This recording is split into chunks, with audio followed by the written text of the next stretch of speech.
नमस्कार, स्वागत है आपका द नेशनल मीडिया में। अभी हम हैं दिल्ली के राजेंद्र प्लेस पे। जैसा कि आप जानते हैं कि दिल्ली की हवा पूर्ण रूप से जहरीली हो चुकी है।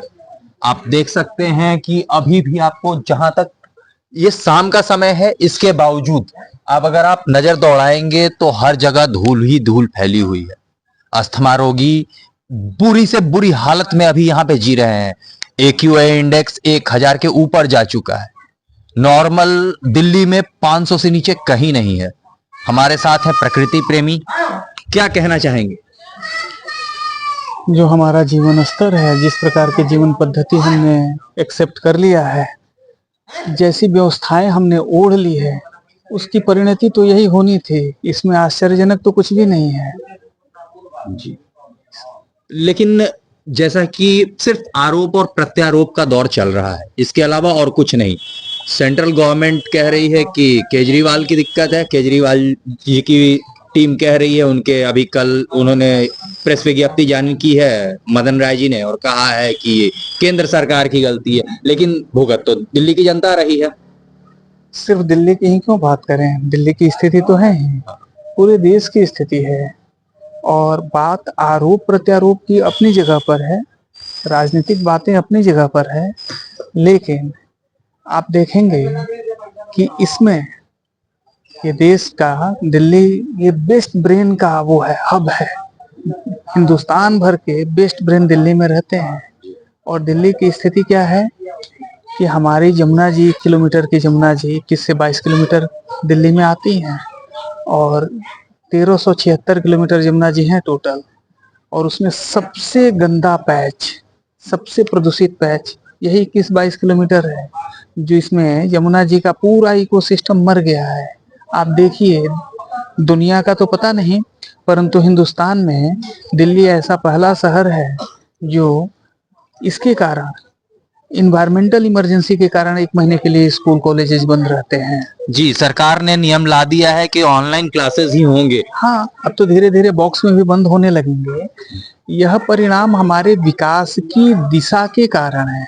हमने विकास की जिस दिशा की तरफ हम मुड़ गए हैं, विकास के जिन मानकों को हमने अपने ऊपर आरोपित कर लिया है, जिस प्रकार की जीवन पद्धति को हमने अपना लिया है, वह है। हर बार दिवाली आने से पहले लोग ये कहने लगते थे कि दिवाली आ गई, पटाखे जलेंगे, एक्यूआई लेवल बढ़ जाएगा। इस बार दिवाली में पता नहीं कितने पटाखे जले, नहीं जले। दिवाली के पटाखे छूटने के कारण अगले दिन एक्यूआई लेवल उतना नहीं था जितने पास्ट ईयर्स होते थे। हम इसके लिए दिवाली के सरकार ने लाया है, वो पूरी लिस्ट ही लाई है क्यों, हाँ, किसका अभी तो कितना है, ये हाँ, है। अभी तो पराली की भी बात नहीं की जा रही है। 4% पराली का तो सिर्फ रोल 4% का दिया हुआ है। बिल्कुल ठीक बात है, वही कहा ना कि पिछले वर्षों में तो पराली की बात कही जा रही थी कि इससे पराली जलती है, इसके कारण इतना होगा। अब बात आ रही है कि नहीं, पराली भी कारण नहीं है, क्या है, थर्मल पावर कारण है, तो ये कारण है, वो इंडस्ट्रियल वेस्ट हो गया 30%, जो अभी सरकार ने लागू किया, उसमें 30% इंडस्ट्रियल वेस्ट है। ये समझिए कि कितनी, मतलब ये बात भी सरकार को समझने में कितने वर्ष लग गए। क्या ये कोई इतना बड़ा विज्ञान है जिसको सरकार इतने वर्षों में मेजर नहीं कर सकती, जो संस्थाएं इतने वर्षों में कर, क्योंकि कोई करना नहीं चाहता, कोई अपने कंफर्ट जोन से बाहर नहीं निकलना चाहता। और स्थिति ये है समाज के साथ भी और सरकार के साथ, कि आप सामने देख रहे हैं, पीछे बाघ, भूखा बाघ मुंह बाए खड़ा है, आपको पता नहीं है अगले ही क्षण आपका गर्दन उसके मुंह में होगा। और ये इतनी छोटी छोटी बातों पर, ये तो देख के हंसी आती है, ताजुब होता है कि इतना गैर जिम्मेदार व्यवस्था कैसे हो सकती है, जिसको इतना समय लग गया ये समझने में कि पटाखों का क्या रोल है, पराली का क्या रोल है, इन थर्मल पावर्स का क्या रोल है, बाकी सेगमेंट का क्या रोल है। और अगर आपको रोल पता है तो आप उसको कट करने का क्या उपाय कर रहे हैं? लोग क्या कर रहे हैं? आखिर भुगत हम और आप भी तो रहे हैं।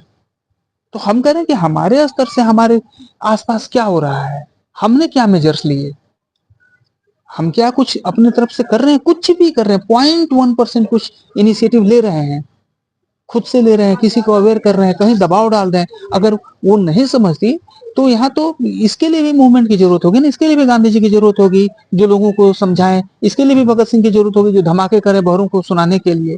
क्योंकि यहाँ तो बात उस समय देश के संप्रभुता की बात थी, एक संप्रभु राष्ट्र खड़े होने की बात थी, और यहाँ मनुष्यता के सर्वाइवल की बात है। तो आपको गंभीरता से व्यक्ति को, संस्थाओं को सोचना पड़ेगा, नहीं तो अभी तो इतने रिपोर्ट आ रहे हैं, ऐसी ही स्थिति रही, ऐसी ही लाइफ स्टाइल रही, ऐसी ही चीजें रही, तो 2030 के बाद 1/3 से बड़ा पृथ्वी का हिस्सा रहने के लिए अयोग्य हो जाएगा। आपके इसी साल ना दिल्ली में लगभग 52.9% टेम्परेचर चला गया था। तो बात ब्लेम गेम से नहीं होगा, बात ये होगा इंडिविजुअल्स को भी और इंस्टीट्यूशंस को भी इस पर गंभीरता से विचार करना होगा और उसके लिए सकारात्मक स्टेप्स लेने होंगे, नहीं तो स्थितियां हाथ से निकलती चली जा रही हैं। धन्यवाद। आप देख रहे हैं गैस चैम्बर में तब्दील हो चुकी दिल्ली, और लोगों का कहना साफ है कि भगत सिंह बनना पड़ेगा, महात्मा गांधी बनना पड़ेगा, तभी जाके इस प्रॉब्लम से हमें छुटकारा मिल सकता है, और खुद से इनिशिएटिव लेना पड़ेगा। तो हम आशा करते हैं कि केजरीवाल सरकार और मोदी सरकार इसमें तुरंत एक्शन ले और दिल्ली वालों को इससे निजात दिलाए। धन्यवाद। तो मूल रूप से इसके सुधार का उपाय राज्य या केंद्र सरकार कुछ करे, तो सिस्टम क्या है आपके पास? आपका जीवन स्तर तो यही है, आप नदियों में सिर्फ और सिर्फ केमिकल प्रवाहित कर रहे हैं, आप पेड़ों की जगह पर कंक्रीट के जंगल खड़े कर रहे हैं, आप अपने आराम के लिए एयर कंडीशन, घरों में एयर कंडीशन, कारों में एयर कंडीशन का उपयोग कर रहे हैं। इसका जो इसके गैसेस हैं, इसके जो इम्पैक्ट है वो कहाँ जाएंगे? जितने आप कंक्रीट इस्तेमाल करते हैं उससे जो डस्ट पार्टिकल है और बाकी सारी चीजें वो कहाँ जाएंगी? वो भी तो आप ही के आसपास के इन्वायरमेंट में रहेंगी, और उसका परिणाम जो आप देख रहे हैं। लगातार जैसा कि दिल्ली सरकार कह रही है कि हमें बारिश करवाने की जरूरत है, और हम बार बार केंद्र से अपील कर रहे हैं, इसका एकमात्र उपाय बारिश है। क्या बारिश हो जाने से आपको लगता है कि समस्या का समाधान हो जाएगा? हमारे यहाँ स्थिति ये है कि हम कुछ भी करने से पहले उसके दूरगामी परिणामों को नहीं सोचते। हम तात्कालिकता में जीने के अभ्यस्त हो गए हैं। हमको लगता है कि ब्राजील में कुछ हुआ, कनाडा में कुछ हुआ, अमेरिका में कुछ हुआ, वह भारत में भी काम करेगा।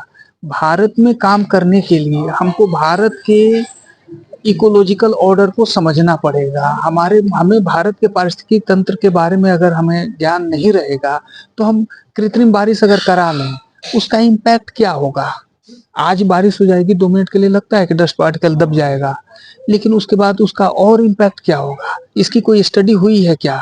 सुप्रीम कोर्ट ने कहा है, सुप्रीम कोर्ट ने खुद ही संज्ञान लेते हुए कहा है कि कर तो दिया लागू, लेकिन इसे बिना पूछे हमसे बंद न करना। ठीक बात है। तो यही बात है कि किसी भी चीज को, कोई भी जो उपाय हो, तात्कालिक इमरजेंसी में कोई उपाय मेजर लिया जाना चाहिए। तात्कालिकता का भी short term, mid term, long term goal society का भी होना चाहिए, सिस्टम का भी होना चाहिए। लेकिन जो भी मेजर हम ले रहे हैं, जैसे एक उदाहरण है, आपने भारत में कीटनाशकों का उपयोग किया खेतों में, आज उसका परिणाम क्या है?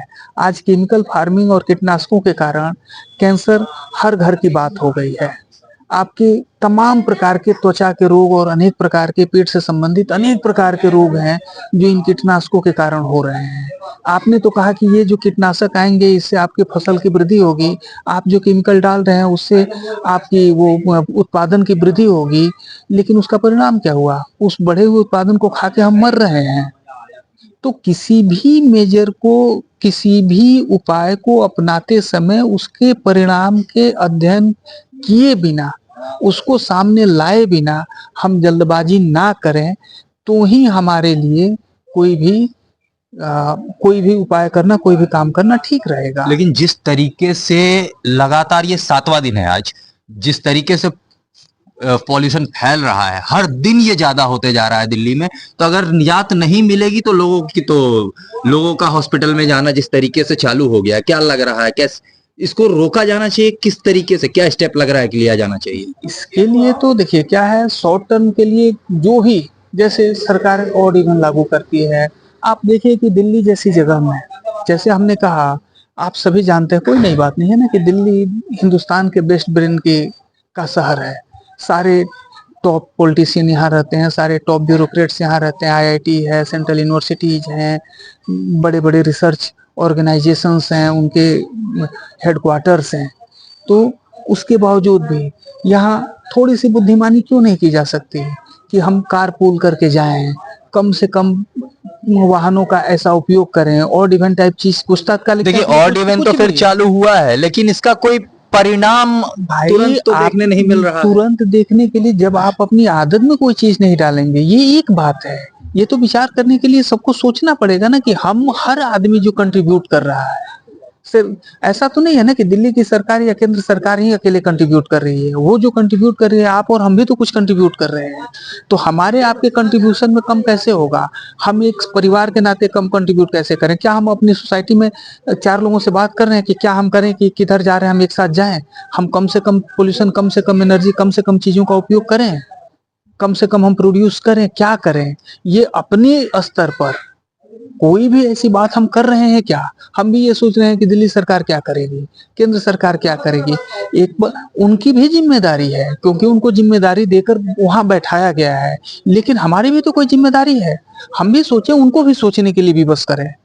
एक तरफा सिर्फ ब्लेम गेम से तो बात नहीं बनेगी। और छोटे छोटे मेजर, जैसे कहा कि ऑड इवन से नहीं, छोटे छोटे ऐसे मेजर जब हम ढूंढने लगेंगे, तो अगर हम मंगल ग्रह पर जा सकते हैं तो हम इसका भी समाधान ढूंढ सकते हैं। हम ढूंढना नहीं चाहते, हम दूसरे के भरोसे रहना चाहते हैं कि केंद्र सरकार कुछ कर देगी या राज्य सरकार कुछ कर देगी। हम अपने कंफर्ट जोन से बाहर नहीं निकलना चाहते। एक बार हमको अपने कंफर्ट जोन से बाहर निकलना पड़ेगा।